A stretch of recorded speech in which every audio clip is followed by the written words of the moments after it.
Sir నమస్కారం sir. నమస్తే అండి. సార్ ఇందిరా గాంధీ గారి ఎమర్జెన్సీ రోజుల్ని, అప్పటి పరిస్థితుల్ని మరొక్కసారి జనాల్లోకి తీసుకెళ్ళడానికి అటు బీజేపీ విస్తృతంగా ప్రయత్నాలు చేస్తుంది. అంటే నిరసన కార్యక్రమాలైతే ఏర్పాటు చేస్తుంది సార్. మరి ఎందుకు ఈ నిరసన కార్యక్రమాలు చేపడుతుంది? దీనివల్ల ఎటువంటి ప్రయోజనాలున్నాయనేది ఒక క్వెషన్. రెండోది, ఇప్పుడు బీజేపీ హయాంలో కూడా ఒక రకమైన ఎమర్జెన్సీ నడుస్తుంది అన్నట్టుగా కొంతమంది ఆరోపణలు చేస్తున్నారు. మీలాంటి వారు కూడా చెప్తూ ఉన్నారు. అండ్ నిజంగా అటువంటి ఎమర్జెన్సీ పరిస్థితులు ఇప్పుడు బీజేపీ హయాంలో కూడా ఉన్నాయా? మరి అప్పటి ఇందిరాగాంధీ గారి ఎమర్జెన్సీకి, ఇప్పుడు మీరు అంటున్న ఈ ఎమర్జెన్సీకి మధ్య డిఫరెన్స్ ఏంటి సార్? అంటే ఆ రోజున ఇందిరాగాంధీ గారు అమలు చేసినటువంటి ఎమర్జెన్సీ సందర్భంగా నోరెత్తిన ప్రతి వాళ్ళని లోపలేయటం అనే ఒక కార్యక్రమం తీసుకుంది ఆవిడ. అంటే ప్రభుత్వానికి వ్యతిరేకంగా ఎవరు మాట్లాడినా వాళ్ళని ఇమ్మీడియట్గా తీసుకెళ్ళి అరెస్ట్ చేయండి అనేది నినాదం. అందులో భాగంగా మిడిల్ క్లాస్ మీద ఎక్కువ దాడి జరిగింది. మిడిల్ క్లాస్ అంటే రచయితలు మేధావులు అందరి మీద దాడులు జరిగినాయి. మేధావుల్ని, రచయితల్ని, ఎవరైతే మాట్లాడతారో, ఎవరైతే రాస్తారో వాళ్ళందరినీ తీసుకెళ్లి కేసులు పెట్టారు. రాచకొండ విశ్వనాథ శాస్త్రి లాంటి రైటర్ని తీసుకెళ్లి జైల్లో పెట్టారు. కేవీ రమణారెడ్డి లాంటి రైటర్ని తీసుకెళ్లి జైల్లో పెట్టారు. ఇలా వరవర్రావు గారు, చరబండరాజు గారు, వీళ్ళందరూ జైలుకి వెళ్ళిన వాళ్ళే. అంటే విప్లవ రచయితల సంఘం ఆంధ్రప్రదేశ్, ఉమ్మడి ఆంధ్రప్రదేశ్లో ఉన్నటువంటి దాదాపు కార్యవర్గ సభ్యులు అందరూ జైలుకి వెళ్ళారు. అలాగే ఇతరత్ర అనేక మంది రచయితలు కూడా జైలుకు వెళ్ళని రచయిత లేడు ఆ టైంలో. అలా మిడిల్ క్లాస్ మీద, వైట్ కాలర్ మీద, ఇంటలెక్చువల్ సెక్షన్ మీద విపరీతమైన దాడి జరిగింది అప్పటి ఎమర్జెన్సీలు. ఇప్పటి ఎమర్జెన్సీలు అలాగే మొత్తం భారతదేశంలో ఉన్న అన్ని రాజకీయ పార్టీల నాయకుల్ని లోపలేసింది ఇందిరాగాంధీ గారు. ఏది ఆనంద్ మార్గ్ వాళ్ళని వేసింది, ఆర్ఎస్ఎస్ వాళ్ళని, అందరినీ, ఆర్ఎస్ఎస్ నుంచి ఆర్ఎస్యు వరకు అందరినీ లోపలేశారు. ఎవరిని క్షమించలేదు. కానీ ఇప్పుడు పరిస్థితి ఏంటంటే, ఇప్పుడు రాజకీయ పార్టీలని, రాజకీయ వ్యవస్థల్ని అన్నిటినీ కొనుగోలు చేశారు, కొనేసి దొడ్లో కట్టేశారు. మీడియాని కూడా ఆ రోజున మీడియా వార్తలు ఏది వెయ్యాలి, ఏది వేయకూడదు అనేది ప్రభుత్వం నిర్ణయించిన తర్వాతే అచ్చుకెళ్ళేవి. అంటే మీడియా సంస్థలుగానే ఉండేవి. ప్రభుత్వం వాటి మీద నమ్మకం లేక ఏమి వేస్తున్నారో అబ్జర్వ్ చేసేది.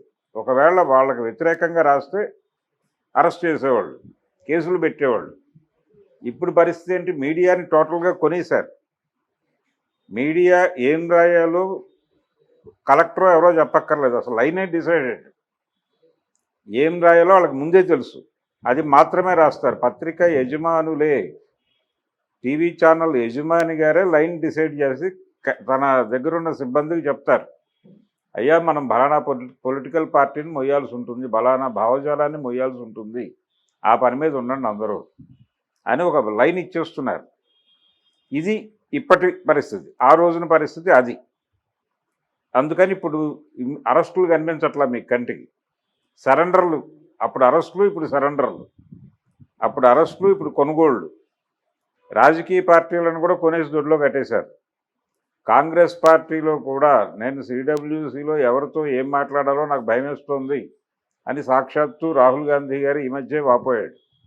అంటే కాంగ్రెస్ లోపల కూడా చాలా వరకు శక్తుల్ని వాళ్ళు కొనేశారు అనేది మనకు అర్థమయ్యేటువంటి సందర్భం. కాబట్టి అందరినీ కొనేస్తున్నారు కాబట్టి అరెస్టులు అక్కర్లేదు. దీంతో ఏం జరిగింది? మిడిల్ క్లాస్ కూడా అమ్ముడుపోయింది, ఇంటలెక్చువల్ సెక్షన్ అమ్ముడుపోయింది, రాసేవాళ్ళు, మాట్లాడేవాళ్ళు అందరూ అమ్ముడుపోవడం చేత ఎవరు దీన్ని వ్యతిరేకించట్ల. ఆ రోజున ఎమర్జెన్సీకి వ్యతిరేకంగా విపరీతంగా ఎమర్జెన్సీ అయిపోయిన తర్వాత, అంటే 77 ఎన్నికల్లో ఇందిరాగాంధీ ఓటమి పాలైన మరుక్షణం కవుల గళాలు ఒక్కసారిగా రెచ్చిపోయి విపరీతమైనటువంటి సాహిత్యం వచ్చింది ఆ రోజున. ఇప్పుడు ఎవరు మాట్లాడట్లేదు. ఇప్పుడు ఏ ఇంటలెక్చువల్ కూడా సీరియస్గా కగార్ ఆపరేషన్ మీద మాట్లాడట్లేదు. అలాగే లిబరలైజ్డ్ మార్కెట్ ఎకానమీ జీవితాల్లో చేస్తున్నటువంటి సంక్షోభం గురించి ఒక్కళ్ళు మాట్లాడట్లేదు. పైగా ఇప్పుడు ఉపాధి అవకాశాలు మెరుగుపడ్డాయి, జీవన ప్రమాణాలు పెరిగినాయి, ప్రతివాడికి కారు ఉంది, ప్రతివాడు లగ్జూరియస్ లైఫ్ లీడ్ చేస్తున్నాడు. ఈ పరిస్థితిని ఎందుకు మీరు వ్యతిరేకంగా చూస్తున్నారు అని దెబ్బలాడుతున్నారు. ఎక్కడో అడవుల్లో ఆదివాసులు వాళ్ళు కూడా అభివృద్ధి అనేటువంటి ఒక మాయలోకి, దానిలోకి ప్రపంచాన్ని డ్రైవ్ చేసేటువంటి ఒక ప్రయత్నం జరుగుతోంది. ఈ ప్రయత్నం మాటున చీకటిలో నాశనం అయిపోతున్న జీవితాలు కనిపించకుండా చేస్తున్నారు ఈ లైటింగ్లో. దానికి total middle class, white collared culture, white collared people, intellectuals పర్టికులర్గా మొత్తం అమ్ముడుపోయారు. పోవడంతో ఎవరూ వ్యతిరేకంగా రాయట్లేదు, ఎవరూ వ్యతిరేకంగా మాట్లాడట్లేదు. సోషల్ మీడియాలో కూడా ఇందులో భాగంగానే ఎవరైనా మాట్లాడితే వాళ్ళ మీద జాలి చూపిస్తున్నారు. జాలి చూపించి, ఏమండి ఆ రోజుల్లో మీరు లెఫ్ట్ అయి ఉండొచ్చు, ఇప్పటికీ అదే భావజాలంతో ఎందుకు మాట్లాడుతున్నారు అని చెప్పి క్వశ్చన్ చేస్తున్నారు. ఇప్పుడు మారిపోయిన ప్రపంచాన్ని అర్థం చేసుకోవాలి. ఇప్పుడు ఎవరున్నారండి అటువైపు? ఎవరూ లేరు కదా, అసలు అయిపోయింది కదా, మూమెంటే లేదు కదా అని మాట్లాడేస్తున్నారు. ఏది ఆ రోజున సపోర్ట్ చేసిన వాళ్ళే, ఆ రోజున వామపక్ష ఉద్యమాలను సపోర్ట్ చేసిన వాళ్ళే ఈ రోజున ఇంకా దాని గురించి ఎందుకు మాట్లాడుతున్నారు, అది ఉనికి కోల్పోయిన వ్యవహారం కదా అని మాట్లాడేస్తున్నారు ఓపెన్గానే. ఎటువంటి మొహమాటం పట్టలేదు సోషల్ మీడియాలో ఆ మాటలు అనటానికి. అది ఇప్పటి ఎమర్జెన్సీ కండిషన్. అందుకని ఈ కొనుగోళ్లు జరిగిన తర్వాత వాళ్ళు ఇష్టం వచ్చినట్టు ప్రవర్తించడానికి ఒక అవకాశం దొరికింది. ఇది మార్కెట్ ఎకానమీ ఎంటర్ అయిన తర్వాత వచ్చినటువంటి ఎమర్జెన్సీ కాబట్టి దీన్ని ప్రత్యేకంగా చూడాలి. అది మార్కెట్ ఎకానమీ లేని రోజుల్లో వచ్చినటువంటి ఎమర్జెన్సీ కాబట్టి అప్పటి అవసరాల రీత్యా ఆవిడ అలా బిహేవ్ చేసింది. అది ఎంత స్థాయి అణిచివేతో అంతకు మించిన స్థాయి అణిచివేత ఇది. కగార్ని ఎమర్జెన్సీతో పోల్చి మాట్లాడటం చాలా దుర్మార్గం అని ఆర్ఎస్ఎస్ వాళ్ళు చాలా సీరియస్ ప్రకటనలు ఇస్తున్నారు. ఇది అప్రజాస్వామికం అని కూడా మాట్లాడుతున్నారు.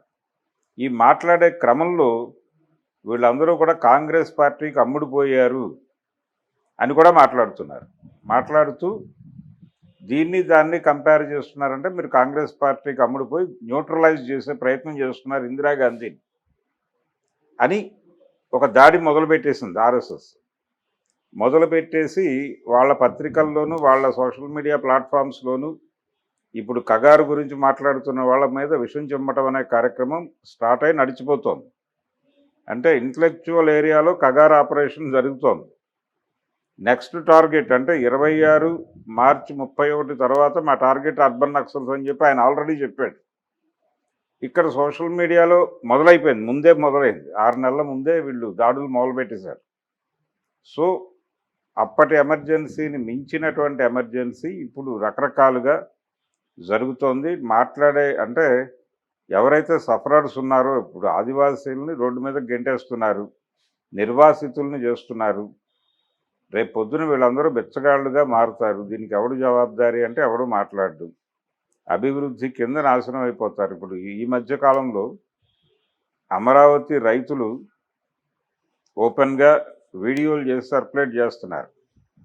అందులో ఒక వీడియో ఆయన ఏం మాట్లాడేటంటే, మేము భూములు ఇచ్చాం, మాకేవో ప్లాట్లు ఏవో ఇస్తామన్నారు, అక్కడ ఏదో ఇస్తే మేము ఏదైనా కట్టుకుంటాం, ఎంతకాలం పడుతుందో తెలియదు, మరి మాకేదో ఒక ఉపాధి మార్గము ఏదో డబ్బులు వేస్తున్నారు, ఓకే బాగానే ఉంది, కానీ ఇది మాత్రమే కాదు కదా, అందరూ దాని మీద ఆధారపడిన వాళ్ళు కూడా ఉన్నారు కదా, మీరు ఎప్పుడో చేస్తామంటే అలాగా మాకేదో ఒక ప్లాట్ ఇవ్వండి, ఎక్కడో చోట కనీసం ఉండటానికి గూడైనా చూపించండి అని మాట్లాడటం మొదలైంది ఆల్రెడీ. ఏది ఇప్పుడు అక్కడ ఉన్నటువంటి ఎన్డీఏ ప్రభుత్వానికి వ్యతిరేకంగా కొంతమంది రైతులు మాట్లాడుతున్నారు. వాళ్ళెవరు వైసీపీ ప్రోద్బలంతో మాట్లాడుతున్న వాళ్ళు కాదు, వాళ్ళందరూ తెలుగుదేశం సానుకూలురే, తెలుగుదేశం కోసం భూములు ఇచ్చిన వాళ్ళే, భూములు ఇవ్వడానికి ఇబ్బంది పడిన వాళ్ళు కాదు. కానీ టైం ఎంత తీసుకుంటారో అర్థం కావడం లేదు అనేటువంటి ఒక సంశయంతో ఉన్నారు. ఈ డెవలప్మెంట్ అనేటువంటి ప్రోగ్రాం కింద అభివృద్ధి అనేటువంటి రాక్షసి కాళ్ళ కింద మమ్మల్ని తొక్కేస్తారేమో అనే భయం మొదలైంది జనాల్లో. ఈ భయం దేశవ్యాప్తంగా ఉంది. ఈ దేశవ్యాప్తంగా ఉన్నటువంటి భయాన్ని కనిపించనివ్వకుండా ఈ అభివృద్ధిని వీళ్ళందరూ పక్కదారి పట్టించి చూపిస్తున్నారు. దేశంలో జరుగుతున్నటువంటి అభివృద్ధి మీద నల్లతెరలు కప్పి చూపిస్తున్నారు అని చెప్పి ఎవరైతే దీని గురించి మాట్లాడతారో వాళ్ళ మీద ఇంటలెక్చువల్స్ దాడి మొదలుపెట్టేశారు. ఇది ఇప్పటి ఎమర్జెన్సీ లక్షణం. అందుకని ఆ ఎమర్జెన్సీకి ఈ ఎమర్జెన్సీకి చాలా గుణాత్మకమైనటువంటి తేడాలు ఉన్నాయి, మౌలికమైనటువంటి తేడాలు ఉన్నాయి. దీన్ని ప్రత్యేకంగా అర్థం చేసుకోవాల్సినటువంటి అవసరం అయితే ఉంది. Thank you so much sir. Thank you.